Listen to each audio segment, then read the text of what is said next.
Mes chéris, oh non, non, il y a un genre d'histoire là dehors, les filles. Eh Seigneur. On a une sœur qui vit en ville. Elle est mariée. Ça fait 20 ans qu'elle connaît son mari. Ils sont parents de 2 enfants. Elle dit que j'ai eu du mal à tomber enceinte. À un moment, je pensais même que j'avais des problèmes.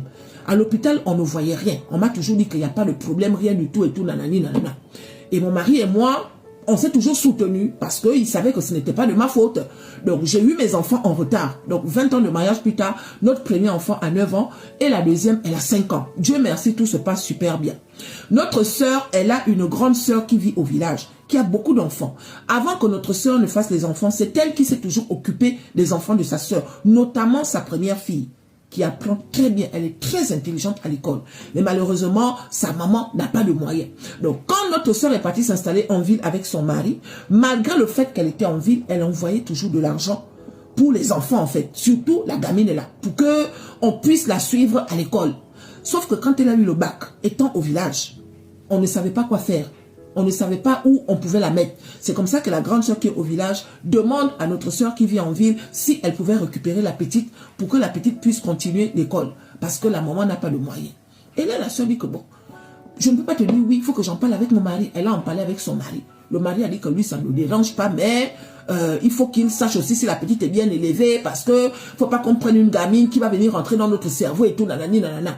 C'est comme ça que la sœur a dit, il n'y a pas de problème. Apparemment, de ce que je sais, la gamine est bien élevée, tu vois. Et si vraiment ça ne va pas, ben écoute, elle va retourner chez sa mère. Hein. Sinon, on anticipera à ce moment-là.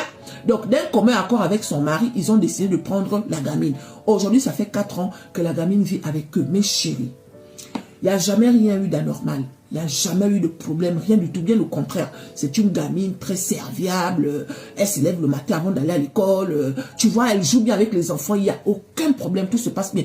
Et la sœur est même très contente parce qu'elle s'est dit que j'ai failli refuser alors qu'elle m'aide beaucoup, tu vois.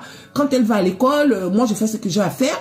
Au niveau de la nourriture, c'est moi qui cuisine, hein. À part la vaisselle, les petits trucs comme ça là. Mais la nourriture, le vrai ménage, un genre, c'est moi qui fais parce que même si que c'est pas ma fille, ça reste l'enfant de ma grande sœur. Et en tant qu'enfant de ma grande sœur, ça reste aussi ma fille. Tu vois, donc c'est ça.